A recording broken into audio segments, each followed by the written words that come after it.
And then when we did get open looks, we didn't shoot well tonight again.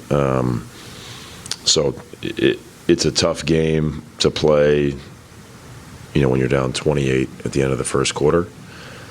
But, I thought guys came off the bench and we continued to play. But overall, a really tough night. It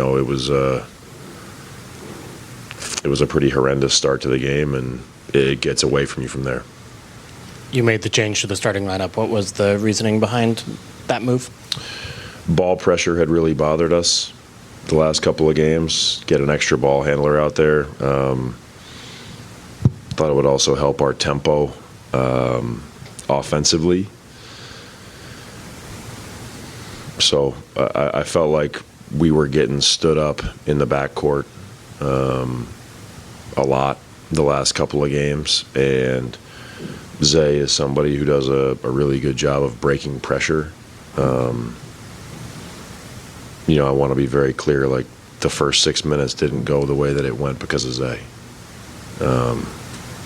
It's a team game. And then with the second half especially, you got the chance to kind of play with some lineups with Taylor at center and then Kyle at center. Just kind of what do you make of those looks, and how might you use them moving forward? Yeah, I think we have to think about a variety of different things going forward with our roster. I think Taylor gives us a different look, and so does Kyle with the ball handling. I felt like the last 5 minutes of the fourth quarter, our defense was pretty poor. We didn't do a good job guarding the ball on the perimeter, but I think those groups, you're switching a little bit more, obviously at the 5.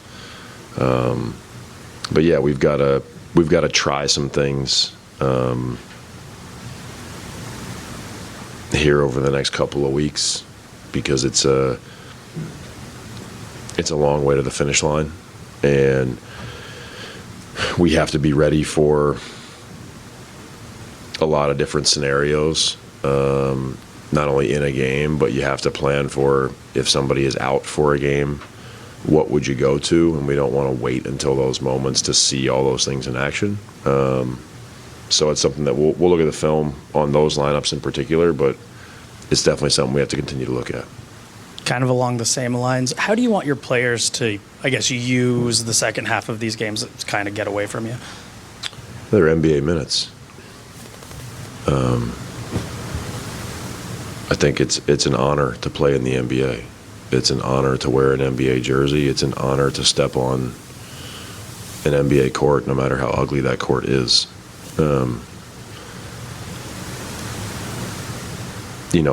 I don't think that any of the minutes should be taken for granted. It's one of those things as a coach where it's hard to imagine having to motivate someone to play in an NBA game. There are a lot of players in the United States, there are a lot of players around the world who would do anything to play in an NBA game. So we're not, I understand your question, but we're not using those minutes for anything. They should be treated with the same respect as any NBA minutes are. This team has already seen a turnaround with the Suns just within a few days apart, and now you'll see the Timberwolves also within a few days apart, but especially after this game.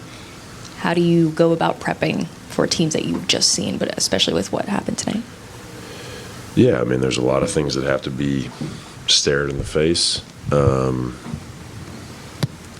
have to watch the film as a team, and we'll have to get to the practice court as a team and address the things that went poorly, in particular the first 6 minutes of the game.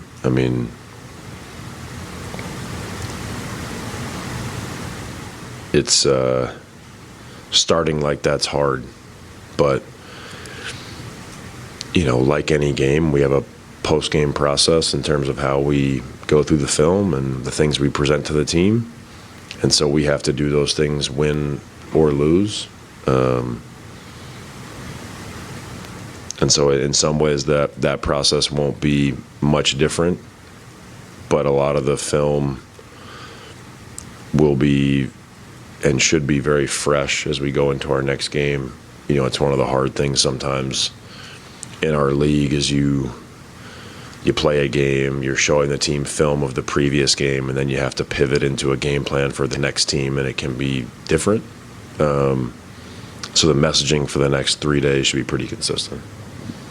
What's been the ramp up for Isaiah to get to this moment? He used the G League, which was great.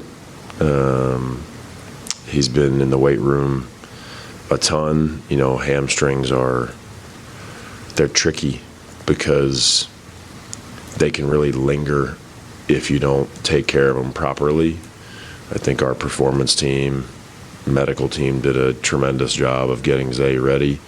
You know, there was a lot of stuff in the weight room, and then it's a progression from there of 1-on-0, 1-on-1, and then you start playing 3-on-3 games and do some live practices. And the G League is a great tool, obviously, for guys to get them minutes in a game before they are thrown back into an NBA game. So, you know, it's been a long process for him. I know he was really itching to get out there tonight.